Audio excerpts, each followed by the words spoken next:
Hello everyone and welcome to our 1,500 subscriber Q&A special video. I'm Chris, joined with Tate tonight, and unfortunately George couldn't make it. He's been having a lot of internet problems at his new place that he's moved to, and he just couldn't get it working. So it's going to be a two-man show tonight. And yeah, as the title suggests, we are going to be taking all of your questions. We have one question that's been sent in to us, which is very nice, on our Facebook page. Please do get sending them in, though, to our Twitter page, Facebook page, or the easiest thing to do is just send your question into the chat as we go through, and we'll get to them. If we don't have any questions, no biggie. It'll just be a general shooting the shit between me and you, talking about the past, videos on the channel and stuff like that, and moving forward. So until then, I guess we should talk about Battle of the Brackets tomorrow. We'll get that out of the way, our updates first, and then we'll get to the questions afterwards. We have a winner. We have a topic, what we're going to be arguing tomorrow night, the night of Halloween. And I won't say it was fairly close. It was kind of a fairly walk-away winner on our voting that we did.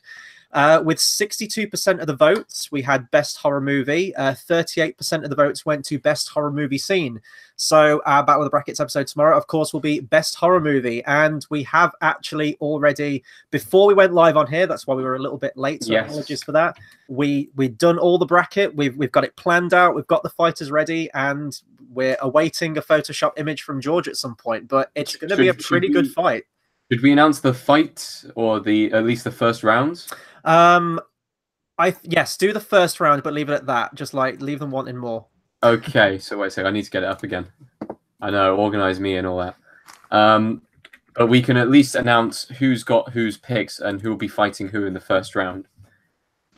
So we have The Thing. This would be not the original. This would be the remake done in the 80s by John Carpenter, which is my pick, versus Chris's pick of Evil Dead 2. We have Tom's pick with The Exorcist versus Al's pick with Hellraiser. We have my pick of Shaun of the Dead versus Chris's pick of The Shining.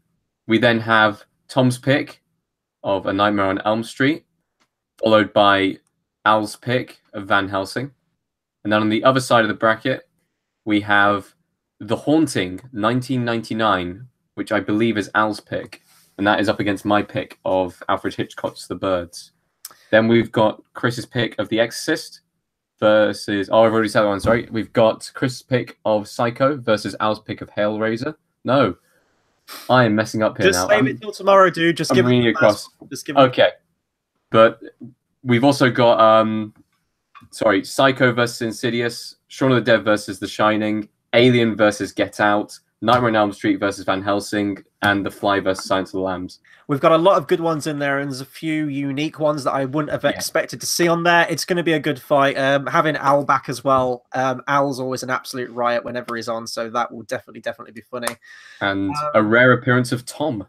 Yes, hopefully, if Tom can commit to it, definitely we'll have him arguing. If he can't commit, then we're down a fighter, and things are going to be very fun when we're organising the stream tomorrow night. We can claim his picks, I'm assuming. Yeah, I guess so. Do we divide his picks? It'll be all brand new rules for us. I'd happily take Alien off your hands if you want, Tom. But yes, so that'll be tomorrow. We don't have a time that we're going live. It's going to be a case of the easiest way is to just hit the bell icon below this video. You get notifications every time that we go live. We tend to go live pretty sporadically. So you'll get a little notification come up at the top of the screen. That's the best way to see when we're going to go live tomorrow. But yeah, it's definitely going to be a good one, and a good way to celebrate Halloween as well, because we've been going on this channel for like 3 years now, and we haven't done a single Halloween video special, which absolutely boggles my mind, considering Halloween is my favorite day of the calendar year. But I digress. That'll be tomorrow. Look out for that. So with all that being said, I think we should get to the questions then now. We've got a few coming in. So we'll kick off with Nicola's question. The comment reads, "Hi," with many eyes in it. Here's my question for you guys. What is your least favorite movie from this year? Do you want to go first on this one? Because I've seen a lot of movies this year. I need to go back to them. Absolutely no doubt about it. Ooh, actually, now it's making me question myself. I actually need to go back and have a look at what I've actually seen this year. I remember definitely having a least favorite movie from this year, but as I said, we go and see, especially the month of October, where we were at the cinema like 3 days a week. It was absolutely insane. I'll tell you now, I really didn't like Jurassic World 2. Yeah, that's up there for me. That was a pretty shit film. I remember being more lenient on it than you were. I didn't think it was a good movie by any stretch of the imagination, but I thought it was an easy popcorn watch. Chris, it was one of those where the further into the review we got, the more you seemed to kind of dislike it. Yeah, and honestly, that happens in a lot of reviews we do, where it kind of, if you listen to people's arguments, and especially if the case, if you've got two people that do hate the movie, they kind of like bring you around to that way of thinking at the end through some very clever wording. But I remember George loved it, or he had a really good time with it. I was kind of on the fence in the middle, and you were like straight like, no, this is awful. No, this is terrible. Awful, terrible film. Don't get it. I need to find my worst film from this year. That is a really good question. Venom would probably be up there for me, which I know Venom has its fans. I mean, it's just crossed the 500 million mark fairly recently, I think last week. So there's definitely that. What else didn't I like from this year? I keep saying like this year has been really bad until October hit, and then October was pretty solid for movies. Yeah, it's a weird one because you have some Cloverfield Paradox. I still didn't see that one, so I mean, you have more to say on that. All I can say is you've got two decent films. The first one was okay. The second one was excellent. This one is in the complete opposite direction, like terrible levels, bad. I'm just having a look through what other people are saying. Gotti seems like it's going to be up for a couple of Razzies. The Darkest Minds, I avoided that film, interestingly enough. You've also got The Nuns come up here. Predator, not many people like that. There we go. Yeah, that's my number one. Predator. A film so bad I completely forgot I went to see it. That's my number one. See, I avoided seeing 50 Shades Freed, and that is like the only 50 Shades film that I haven't seen because the last film I just couldn't get through it. It's so bad. So I couldn't even bring myself to watching the final film in the franchise. I think with 2018, I mean, don't get me wrong, there have been some really, really bad movies. I think a lot of the time, especially Chris. Oh, Sherlock Gnomes, absolutely. Peter Rabbit as well. Fuck that film. Yeah, it's awful. Yeah, that's another God awful. But a lot of the big summer blockbusters this year have just been really just like Solo, a Star Wars story. Yeah. You forget you even went to see that movie. Jurassic World, really uninspiring. You know what I mean? There's been a lot of those kind of movies. Yeah. Before we continue the questions on YouTube, though, we're going to quickly go over to Facebook to give out one question that got asked us. It's a very good question, though, and it will definitely get us thinking on this one. This was sent in from Holly, who writes, if you had the opportunity to take one film that had a great idea behind it, but was made quite poorly, old or new, to remake yourself, which one would you pick and why? Very, very good question. So this is a remake, or... It's a film that, had a good idea behind it, but it didn't quite come to fruition. Like, there was a lot of missed opportunities in the film, but you could see there was a semblance of a good idea there. If you could remake a film that had potential but didn't quite hit it, old or new, what would it be? I'll let you go first on this one. I'm going with a fairly obvious one here, a film trilogy that has kind of consumed my life for the last few years. I'm going with Peter Jackson's The Hobbit trilogy. I was going to go with the Star Wars prequels, but you kind of reach a level of acceptance and they're kind of fun and hokey for what they are. But Peter Jackson's The Hobbit trilogy, not only is it a beloved book, it came out in the 30s, absolutely like read in schools, read as a bedtime story. A lot of people have an attachment to that book, and the trilogy that he made with The Lord of the Rings. You watch the behind the scenes, you see how passionate they all are, how closely they want to keep it to Tolkien and everything like that. There's countless video essays and everything like that on YouTube you can check out, but studio meddling, directors dropping out and everything like that, producers trying to get as much money as they can out of the project, ultimately left it with a really shallow, hollow CGI filled experience, and it just pales in comparison. And if you think that had Peter Jackson had free reign of that movie, had years to develop it and everything like that, we could have had the next Lord of the Rings, essentially. So if I were going to remake it, because, you know, there are some good scenes in the original, there are some moments that are taken directly from the book and do shine through, and you can kind of even hold up to the quality of the Lord of the Rings movies, but it doesn't equal the sum of its parts. So if I were to remake it, I'd remake that, but I'd get Peter Jackson back to help me, but just give him more time. So that'd be my one. In terms of an old movie, I can't think of one, though. I tend to like a lot of old movies, so I'd have to give that one a bit more of a thing. But how about you? For me, it's a difficult one because I'd probably give two answers. I'll give a recent one, and I'll give one that that is a little bit older. But I would say probably The Snowman from last year. Yes. Yeah. That film had a very good concept and completely petered out, and they backed away from the ending that it could have been, and they should have gone with a bitter ending. But they didn't go with it in the end. And I feel like they could probably come back in 15, 20 years' time and probably do the film justice, even though they had a brilliant cast on board with it in the first place. But I'm going to go with something that we did in Film Club this time round, which was In Time. I would go with a hard reboot of that because the concept itself of having time on your wrist and time as money is excellent. I think it's one of the best concepts for film in recent years, and I honestly think they mishandled it in its execution. I still love the film, but I feel like it could have been done a better job. So I'd either say I would say probably a hard reboot, maybe set it in the same universe but have the same concept. Maybe focus it on a different story instead of it being like Robin the Rich kind of Robin Hood styled thing. Maybe focus on the different aspects. Maybe focus on the smaller people who are literally going day to day on their last minutes of life. That'd be quite fun to watch. So I'm going to say, I'm going to go with In Time as the film which I would like to see done properly, or at least rebooted. And I think we both agreed on that, didn't we? That we really liked the concept of that one. Let's see what else we have here. Brinsley, his first comment. My question is, what happened to the mustache, Chris? Unfortunately, it's gone. So the reason I had to shave it was I went out for Halloween Saturday night. I dressed as the Crow. If people really desperately want to see a picture of that, I guess I can upload it to the Facebook page if we want to, maybe tomorrow. And I mean, before that, I had a full beard. I went to see Bohemian Rhapsody, and I thought, if I'm going to do a review with a mustache a la Freddie Mercury, this is my one and only chance to do it. I did it. I regretted it. It will never happen again. The mustache is gone. The beard might come back. But yeah, that is the reason the mustache is gone. So apologies if people enjoyed that. What else do we have? SeaWorld Man, he says, you removed your Star Wars 2016 celebration poster. SeaWorld Man is definitely one of the most observant people we have following our channel. He likes to scrutinize a lot of stuff in my room, which is fair enough. And I mean, he did bring up the Star Wars poster a couple of weeks ago, I think. You can't see it. It's usually behind my TV. The reason it's not there now is because I went to Comic-Con on Saturday before going out for Halloween.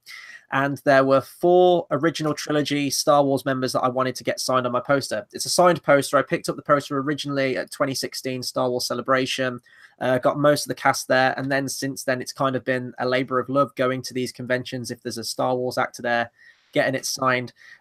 Really, the only person I need to get now is Harrison Ford. Which, you know, it's a long shot whether he's going to do like a kind of evening with, or if he's going to be at the Indiana Jones 5 premiere at some point.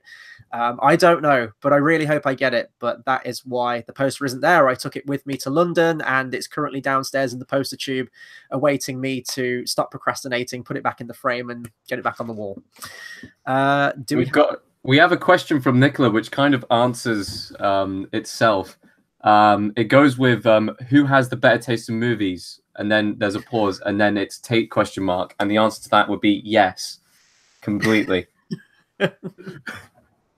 And so one is two. Well, no, okay. So the way I see it is because we were talking about this on the channel recently, especially with this upcoming Battle of the Brackets. Taste in movie is very difficult because we all have different kind of genres and different areas of which we would consider ourselves to be more knowledgeable in. So, for example, I'm not overly knowledgeable in the Star Wars franchise. I'm not ridiculously knowledgeable in that specific area of sci-fi.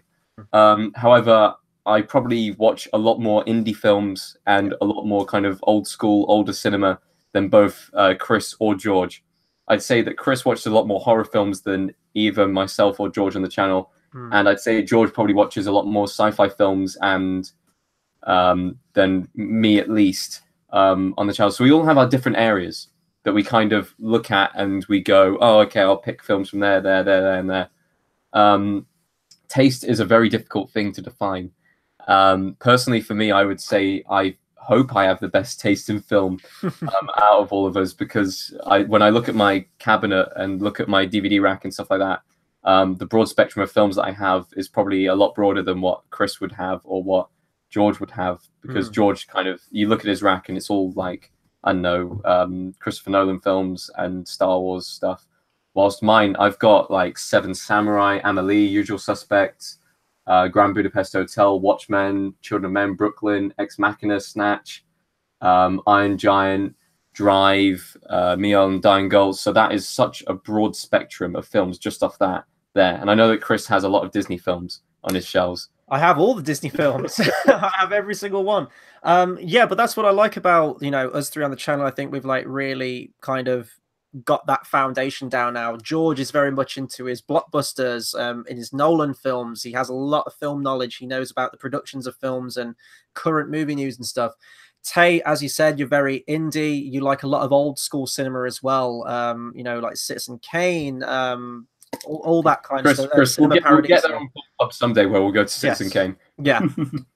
Whereas me, like, I love my 80s films, pretty much any genre from the 80s. Like, I love my big prolific movies. I like my really cheesy movies. There really is no in between with me. I do have a very broad spectrum, but also animation. I'm a very big animation fan.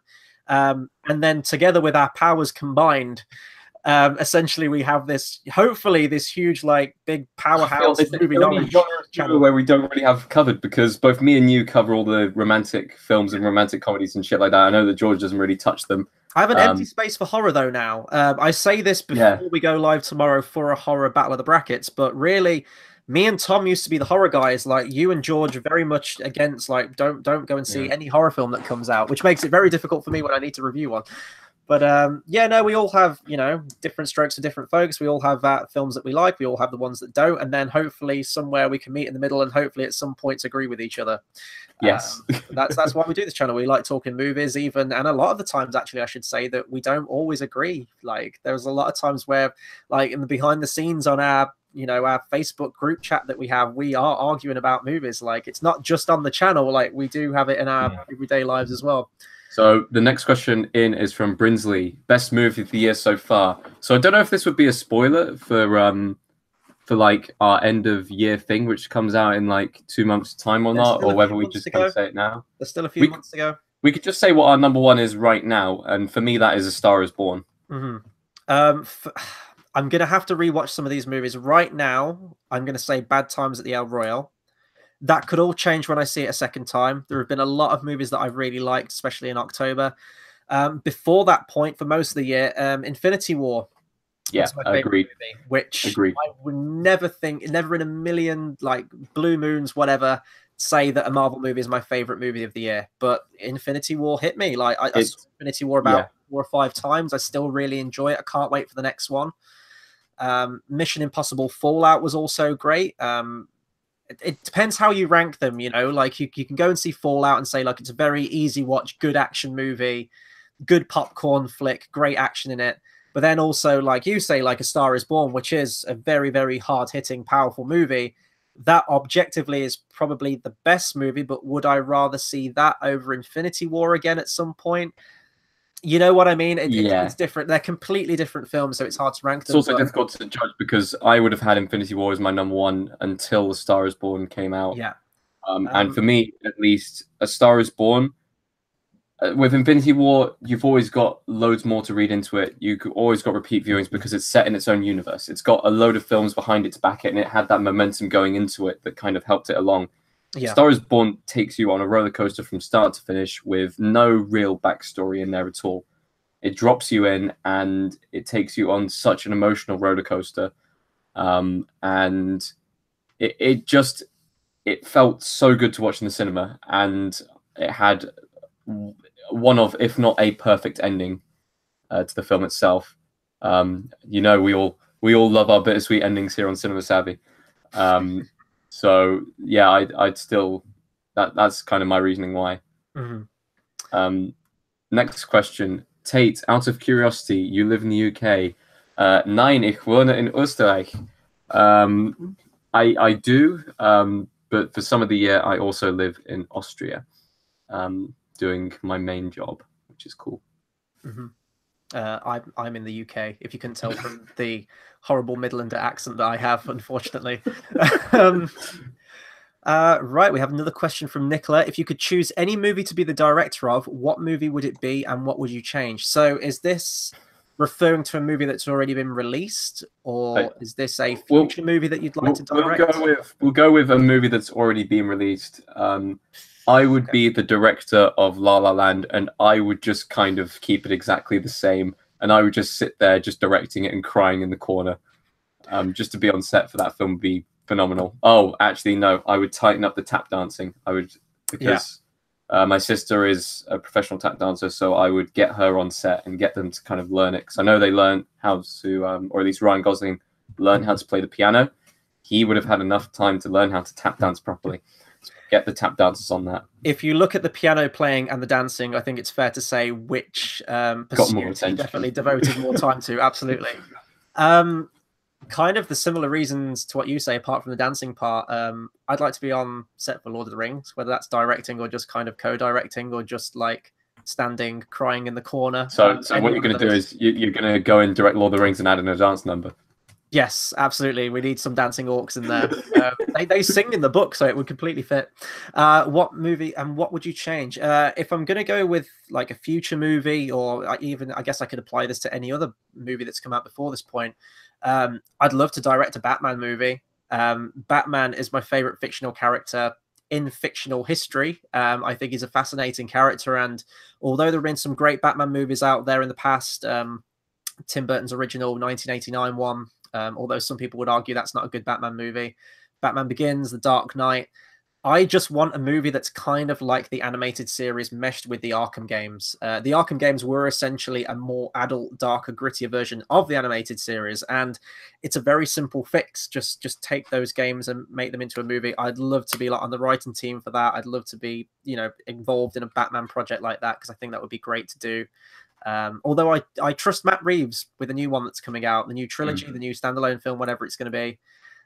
They just keep missing the mark with these Batman movies, and it's really frustrating. What would I change? I'd make it more heightened. I wouldn't have the Christian Bale Batman voice, that's for sure. And yeah, I just make it more comic booky, but still keep it in the gritty roots, go more into the psychology of Batman, and just have fun with it. You know, like, it's Batman. It doesn't have to be like Batman v Superman or any of the other recent ones that have come out. It'd probably be a Batman movie if it's going to be like a future one.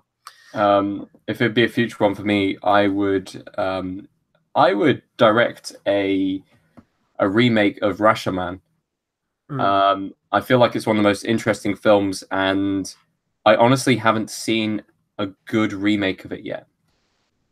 I think the plot premise itself is, because for people who don't know, a person gets killed and it's 4 people basically retelling the events from their own perspective. And I honestly think modernizing that would be, it could be really well done. So I would go with that. Would I change anything? With modernization of it, I would definitely change it from being in rural Japan to possibly putting it either in rural Britain, or you put it in a city or something like that. But you'd have them as a close group of friends. One of them gets killed and is retelling the events of how that person got killed. And because you're taking it out of rural Japan, you would put it into, or you at least change the story to fit the kind of settings that you put it in. But either way, the plot would be exactly the same. So 4 people retelling the events, including the person who actually died, retelling the events of what they saw and what actually happened to them. Almost as if it was a confession from all 4 people as to how they were involved in the death of this one person.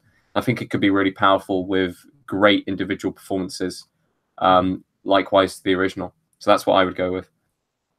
Awesome. Let's move on to the next question. I think it's the one from Auburn. I think Orban gave us this question last time we did a Q&A, and I know we ended on it, but we can do it now because it's quite... We'll do it now, yeah. It's the complex one. So it's, now that Cinema Savvy has been around for several years now, do you still feel as excited about the channel as you did in the beginning, and what keeps driving you forward with the channel? So in terms of excitement, obviously when you start a new YouTube channel, it's like, yay, I want to hit 1 billion subscribers and millions and get all these endorsements and everything like that and all that good stuff. And you're mercilessly cranking out the content. Like, you are trying so desperately to be seen and heard in a YouTube, in an internet world, essentially, especially just not even just YouTube, but everything in a movie review world, especially. It's very competitive. And I'm amazed even at the moment that we've reached 1,500 people. Like, if you think about that, if you take a room and you fill it with 1,500 people, it's a lot of people. It's a good amount. That is a good amount of people. And, you know, for that amount of people to have watched a video or a collection of videos, or maybe they've been there from the start, and to go, you know what, I enjoyed that content for what it's worth, and click that subscribe button, you know, like, that's why I say, like, a big thank you to everyone that has done that. It's still a lot of people.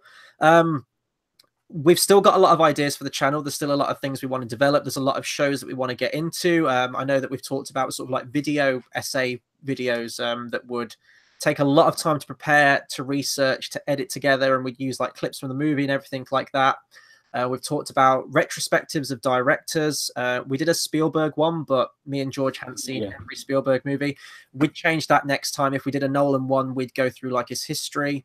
And it's just about like creating videos in a different way than what we're doing now. Like, we do these live streams, which are great. They're very easy. We can reach you people easy. If we want to jump on a movie review, we just got to click a button and essentially we're live.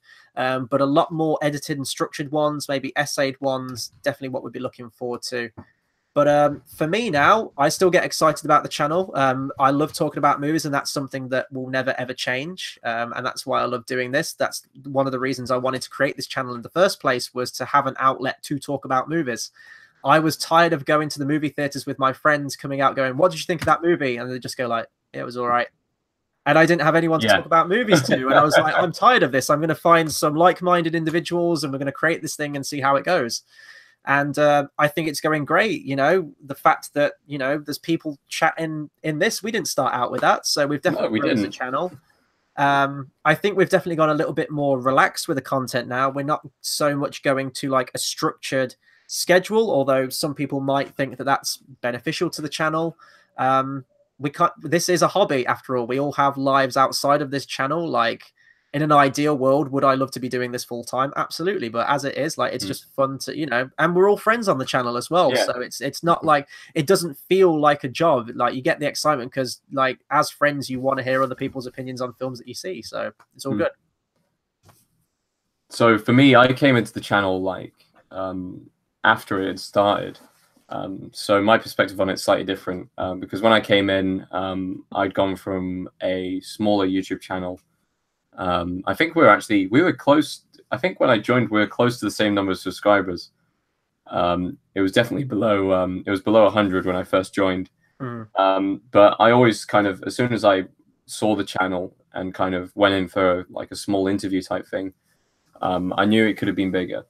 And it is probably my favorite hobby that I do.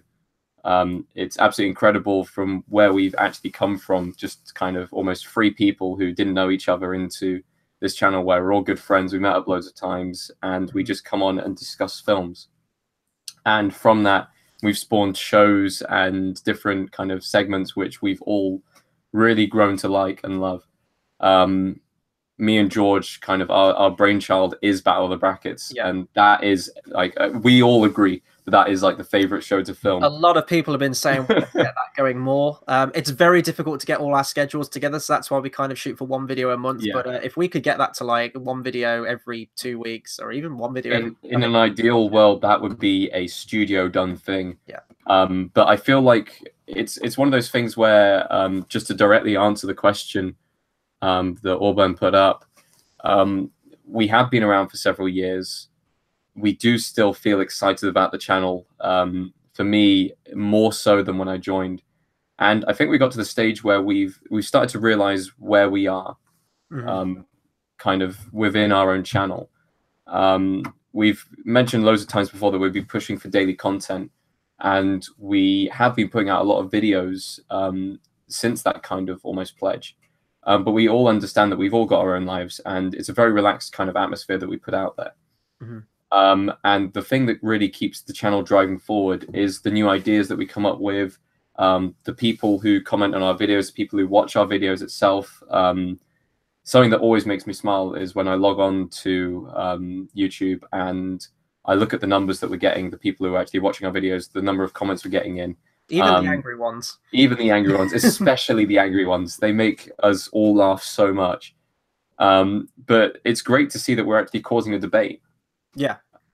Sometimes it's people just insulting us, or Chris at least, because I still haven't actually been insulted on a video. I don't think George has either. It's just all the hate going towards Chris. It's like a sense of notoriety now with the DC. It's the DC videos, guys. Like, there's no dressing it up. Like, if I want my first hate on, I need to do a DC video. That'll be great. It's like there was actually one guy who and like, I'm not going to spoil it, we'll probably do a video or a mention at some point. There was one guy who was actually really nice, saying like, you know, all these guys are picking on you, like, have your own opinion, like, don't take it to heart, keep doing what you're doing. I was like, oh, I'm going to keep doing what I'm doing. Like, don't think that like all these hate comments are going to get to me. Like, I guess on some channels people look at those and go like, oh, I'm never doing a video again, like, I'm going to give up this whole YouTube thing. It's just fuel to the fire with me. It's just funny at this point. So keep the hate-filled comments coming, it actually, all that energy that comes towards us just gets burnt into making videos. Yeah, absolutely. It's great because it pushes us on. Yeah, because at least getting viewer engagement, there's no such thing as bad press. Yeah, and I mean, I don't want to make this too much of like a sort of, you know, a big-headed overlook at the channel overall, like just based on the comment. But when I look out where me and George first started it, and we had really, really bad audio, and I hate listening to the original videos. Like, I will never go back and listen to that first Age of Ultron review ever again in my life. We just had the still image. We called it Cinema Savvy Movie Podcast, even though it was never a podcast, and we just did videos. It was terrible. I mean, it was a podcast because there was no. It was just the audio. Yeah, and I we were a guess podcast for a while, and really on any like podcast streams or anything like that. We didn't do anything like that. And like the original shows and how we used to cram so many ideas into one video that no one in their right mind would have ever listened to. And then it's just, as you said, like we found who we are now. I think YouTube a lot of the time, and I think we're still in the process of this, it's about finding that identity. It's about finding the things that work, the things that you enjoy doing, and then meshing the two, and then hopefully getting that across in a video. And hopefully that's what we're doing. And that's hopefully how we're going to keep you 1,500 guys around, and then hopefully many, many more subscribers in the future as well. Will you ever do a tour of your place? Now, this is an interesting question. I'm going to go ahead and say we have been kind of behind closed doors planning certain things that we could do with the channel, just to kind of help us support it. So something like that is in the realm of possibility in the future. But we have to discuss it more as a group first, like how we can go ahead in that sensible way. And hopefully that didn't really spoil anything or give anything too much away about what we're possibly doing. I think a lot of it is around social media, isn't it? Definitely. Yes, definitely. Things like that. So, so we are trying to get up social engagement. That's one way of putting it. If you want a brief tour right now, there's my TV, there's my wardrobe, bedside wardrobe, cabinet, and computer right in front of me. Chair over there, like poster, like Red Sox won the World Series the other day, so gonna promote Boston sports right here. I'm now trying to find a prop that's on my desk that I have this very nice can of Star Wars Space Punch that Tate very kindly bought for me off holiday, which is still unopened because, you know, this is going to be worth like millions in the future because it's got a actually got a stormtrooper on it. That means it's worth something that I can do. Something that I can do is I can do a small thing of my pop collection that I do have on my desk. So I do have right here my prized possession, which is a box filled with sand from Infinity War. I don't know if you guys can see that or not. So that's a funny story behind that. It was your birthday, wasn't it? And yeah, it was. The guy got you that and filled it with sand, and he says you can have the actual pop when Spider-Man comes back to life next year in the next Avengers movie. Correct. So then we're going across. We got La La Land. We've got Luna Lovegood. We've got Loki. We've got the War Doctor. We've got Agent K. We then have Tron. A very, very weird-looking ScarJo bobblehead with a very, very long neck, which is a bit weird. Then we got a couple of Star Wars ones, Tom Brady, and then Natalie Dormer, because Natalie Dormer is Bay. Let's see what other questions we've got. I'm just scrolling through. Wow, we've had how many inches is your Mac? I thought that was going to be a completely different question. We're going to keep this PG rated as much as possible. How many inches is my Mac? I actually don't know. I think it's 30. Go on, Chris. Go on, Chris. How big? How big? I don't have a tape measure. I can't do like the whole like I can't do it. So 32, we'll say. It's not that big. It's probably like 28 or something like that. I really don't know. It was a Mac that I bought at the time. This is a really old Mac, I should say. Like, this isn't an up-to-date one. My editing software is very, very ancient by, many stretches of the imagination. It's about 8 years old, maybe a bit more. So yeah, it is an iMac though. It's not like a MacBook or anything like that. It is an iMac. Let's see what else we have. I've lost my space. Will you guys ever do the news segment again? A very quick answer to that is yes. Yes, we will. It's very difficult at the moment because we're currently not able to utilize George in the same way that we were previously able to. And by that, I mean he's moved away and he's got a job, which limits the amount of time that he's able to do videos. And he was always the one who organized the news segment. He was the one who found the news stories and really kind of ran that entire show. So we have talked about it amongst ourselves that we would get the news segment going again. But it's all dependent on our own organization and whether we can get George on or not. I know that today his internet wasn't the best. So it makes it very difficult to kind of do something like that again. So at the moment, it feels like the channel is on Chris and my back. Yeah. But we have been talking about the news as well. And, the way that we did the news with George was that we wouldn't go through every single bit of news. He'd pick a lot of main talking points that he knows that we have opinions on and could talk about. There could be 5 news items, there could be 20, and we'd literally just go through one to one. There wasn't really any structure to it. Me and you have been talking about new ways of bringing the news back. However, as we said, we do have lives outside of the channel, and it's going to be a way of splitting the time up. For example, like my trailer reactions, like whenever a trailer comes out, I usually prioritize those if I can, if I'm not busy during a week. And if a couple of reaction videos will take me all day to record, compress, edit, upload, everything like that. So that will take that day. Yeah. It could be a big news item that comes out that day. I can't do both. I have to prioritize which one that I do. In terms of the news, we've been discussing ideas of maybe doing one news segment every day or in between days where we don't have reviews, which would be short 3 to 5 minute length videos of either me on camera or Tate's camera, just giving our opinions, very, very sort of light opinions, and then passing it over to everyone else. Or maybe we could do a kind of news highlight reel, like an actual news like that you'd see on TV show where you go, and then this happened in the movie news, and then this happened, and this happened, and maybe hit on about 3 or 4 big topics, edited with images and things like that. It depend however you guys want to see it, but we have been throwing around ideas to bring that news segment back because we do claim to be a movie channel. We do movie reviews, we do reactions. It would be nice to get this updated movie news as well. I think Brinsley also put down as well, just on this one, you could do a quick weekly recap if that's easier, and we have been thinking about that, maybe doing a 5-minute long video. The problem is with this channel, which is very much unlike other film channels which I've at least seen or subscribed to, we always kind of aim for the videos to be a lot shorter than they actually end up being. So with a lot of the film clubs, me and Chris will be talking for like 20-30 minutes, and we'll go, oh, that was a quick one, and we would think, oh, it's only 10 minutes long, and we look at the video length and it'd be like half an hour long. So it's kind of because we like to talk a lot on this YouTube channel. So limiting that down would be somewhat difficult. And I guess we could ask that in the comments right now while we've got the people watching. Do you like the longer movie reviews where we literally off the cuff will talk for an hour 15? Do you like the videos like that? Would you prefer them shorter? Would you like us to go for like a 10 to 20 minute review and keep it really concise? or do you like watching us? In which case, we'll keep it going as we do. I always tend to favor longer movie reviews. It's very informal, it's very relaxed. You can have fun with it, and you can really comb through an entire movie.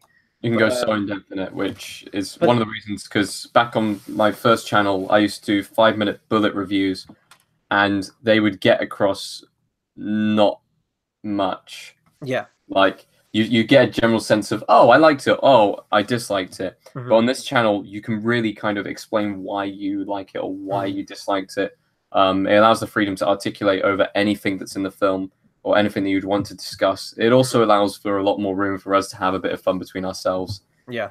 Throw in a couple of kind of like inside jokes and stuff like that we have between us.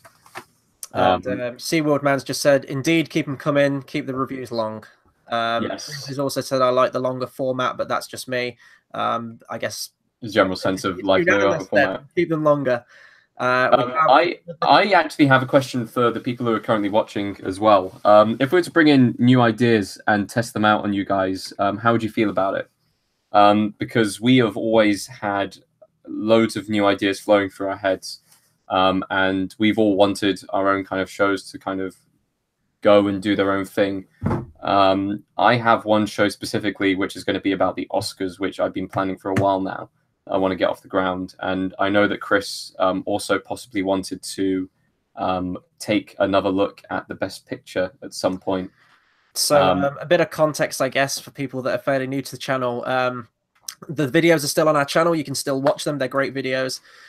Tom, who was part of our channel, made some great content called The Best Picture, where he was going to go through every single year since the Best Picture was around and go through the Best Picture winner and review each Best Picture winner throughout the years from, like, was it like the 20s or something? The 20s, all the way up till modern day.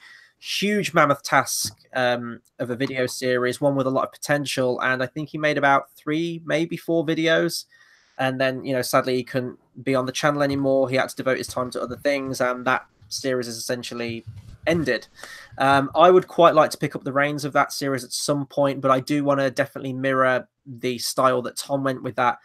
He's very articulate. He scripts a lot of his reviews, whereas I tend to be more off the cuff. And if I make a mistake, I can just edit it out. Whereas he had auto cue, written down, well-rounded thoughts and everything like that. And I would want to honor his style with that. And I'd have got his permission to continue it at some point.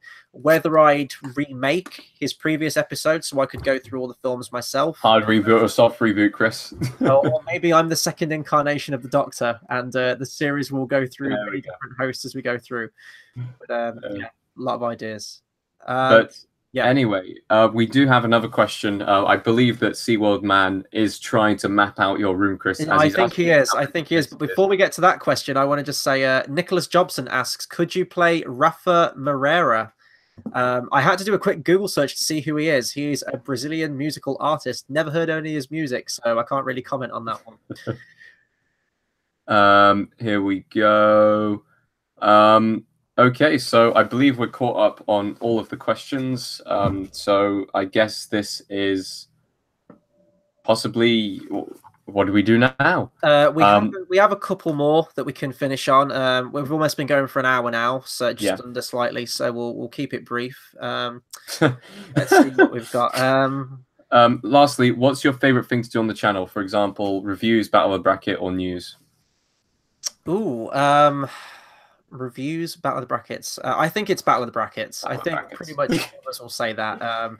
It's tense. It's extremely competitive. There's a lot of snide back chatting and stuff like that, but it's all done in good fun. It's all done in jest. And when you break it down, that is kind of the most, you know, primeval way of talking about movies, is arguing, oh, my movie's better than your movie. This is the reasons why. Like, I've done that for years, and it's just great to have a show around that now.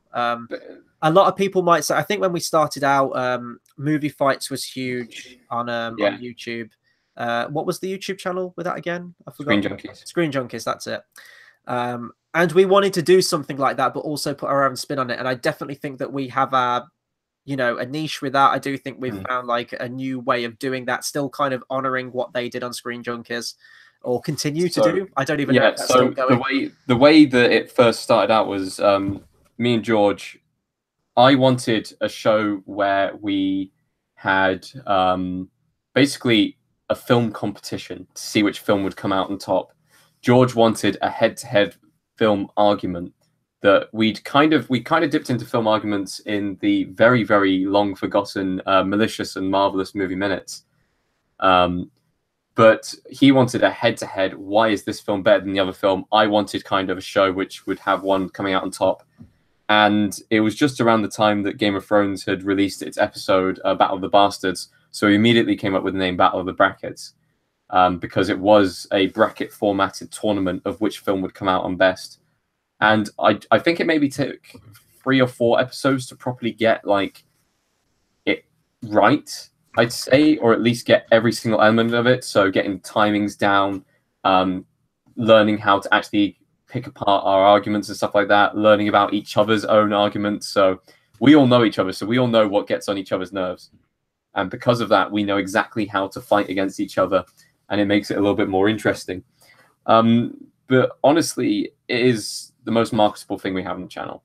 It's the funnest thing that we do on the channel. It's so weird that we're on almost, is it 20 episodes now, or is it almost 20 episodes now? It's almost 20, yeah.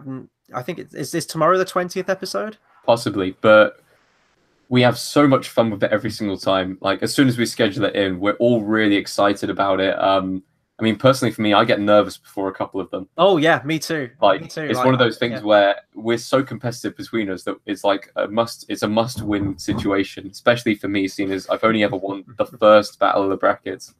It's still the best one to watch for anyone to watch it. But yeah, it's just a fun thing that we just kind of get together and argue about movies. And who doesn't do that with their mates anyway? Right. Yeah, I love it. And tomorrow's going to be great as well. I'm really thankful we're doing a horror movie one in honor of Halloween. It's going to be great. JXE editor, or JX editor, sorry, in the chat. I'm going to do a really quick side tangent to big up my other side channel that I have along going on to this. But he's put, have I ever told you look like the son of a bitch who killed my mum and dad? I'm sure he was a good-looking guy. But yeah. But no problem. I like the channel. Also joke about that other thing. I killed my mum and dad. Oh, brilliant. But yeah, no, I'm going to do a quick shout out to JX Editor.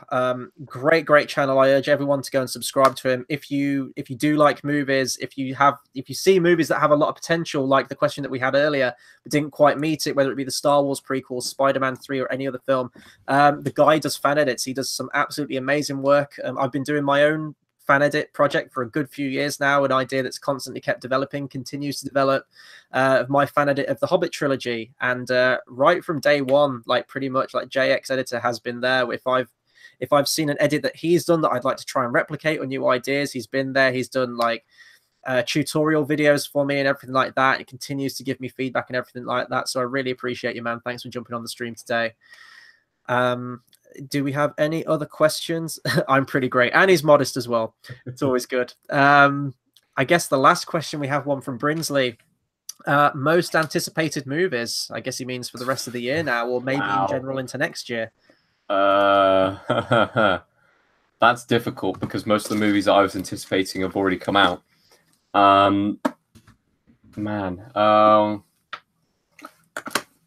Because before a couple of weeks ago, it would have been First Man. I'm inclined to say Netflix is the king because I'm in that film. But other than that, I mean, I've got to look at what's coming out 2019 to actually kind of tell you. Of course, Infinity War Part 2. I am really not looking forward to Toy Story 4. That's like one that I'm going nowhere near. One of the most unnecessary Pixar sequels, or sequels in general, really. Yeah, I guess you could say. I'm going to say Zombieland 2. Yeah. I'm going to take Chris's pick and go with John Wick 3. And, of course, Tarantino's Once Upon a Time in Hollywood. For me, for the rest of this year, well, this upcoming month, actually, November, Creed 2. Absolutely, I've gone on record saying that's my #1 most anticipated movie of the year. Absolutely cannot wait to see that film. Into 2019, pretty much just the ones that you just said, John Wick 3. The Lego Movie 2 I'm looking forward to, if we're going to talk animation. How to Train Your Dragon 3 as well. I'm a huge fan of Yeah. those films. I think they're really beautiful, and this is the final entry in the trilogy now, so that'll be good to see. What else do we have coming out? Glass? Yes, it's definitely up there. Avengers 4. There's a lot of good stuff. I think next year is going to be great. Godzilla 2. There's a whole lot. There's a whole lot. So many movies next year that we're going to be. Oh, and It Chapter 2 as well, because I'm not going to lie, It Chapter 1 was one of the most fun movie-going experiences of my life. The movie wasn't great. It was okay. It was fine. But I went to see it with you and George. We went midnight screening, opening night, and it was just hilarious. One of, if not the funniest kind of screening that I've been to. Just because we kept on trying to jump scare each other. It worked on me quite a lot of the time. I'm just replying to a couple of comments. Yes. Okay. I think that pretty much does it, doesn't it? Let's just have a look if we've had any other ones. That does it as well. So if this is the end of our question and answers, I want to say thank you everyone for tuning in. Thank you for being there for us through these 1,500 subscribers. We did make a joke earlier. Chris will wear a mankini if we get to 5,000 subscribers. So hit that subscribe button. You start at the V-neck and then you escalate from there. So a mankini is just natural progression after a V-neck, I guess. Get your friends to subscribe to us. Spread the word. We'll be aiming for that 5,000 mankini special. I can't wait. I can see the title now. But man sells out for views. I don't know if that counts as selling out, to be honest. I think that's just misguided delusion. Something questionable. But yeah, no, a huge thank you to everyone. I know we've said it throughout the stream, but I'll say it again. You know, we wouldn't be making this video. We wouldn't be making videos if you guys weren't there. You know, we really appreciate everyone that's hit that subscribe button. That continues to watch our videos, whether it's positive or negative comments or anything in between, for hanging out here. We really do appreciate you guys, and you know, it is a great milestone to hit. Like, I don't want to, you know, get too big headed with it again, but 1,500. When I started this channel with George and we had like 3 views, 3 subscribers, 10 subscribers, and we hit double digits, and we were like, this is great, we've made the big time, we've got 10 subscribers, and we're here at 1,500. I really am thankful to every one of you guys, and we really appreciate it. And we hope to see more of you in the future videos as well. As we said, we do have future show ideas. It's just getting to the stage where we can finalize them and get them out there, because it is a channel that we are constantly developing. But yeah, subscribe for Chris Keeney 5K subs videos. But yeah, no. We've got to put that into a hashtag Chris Keeney. Hashtag, get it going. Get those subscribers on. Tell your friends. Start spreading the word. All that good stuff. Yeah, and here's to the future. And here's to our Battle of the Brackets episode tomorrow night. We hope to see many of you there tomorrow night. Check for times and stuff on our social media links. Links to those are in the description down below. Multiple Man, really quick, last question. Do you have a subscriber goal? The sky's the limit. At the moment, it's 5K to get this Chris Mankini video going, apparently. I'm gonna go ahead and say enough that we could possibly do a meetup with people who are subscribed to us.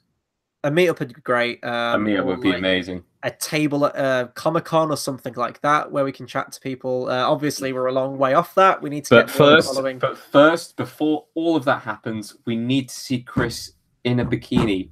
The world needs to see. Okay, they need to. The world needs to see. But no, Multiple Man, sky's the limit at the moment. I mean, we're making videos because we love doing it. Obviously, the subscribers are great and the comments are great and everything that goes with it. So just keep it going. Best way to do that, follow us on our social media so you get updates and you can get to see all of our latest videos. Links to those are in the description down below. Hit the subscribe button, hit the bell icon, and just keep doing what you guys are doing, because you guys are doing a tremendous job. So thank you to everyone that tuned in tonight, and that'll do it from us, I guess. I don't really know how to end this video, so a lot of you there tomorrow. Big thanks to everyone again, and until the next video, we'll see you guys next time. Thanks for watching.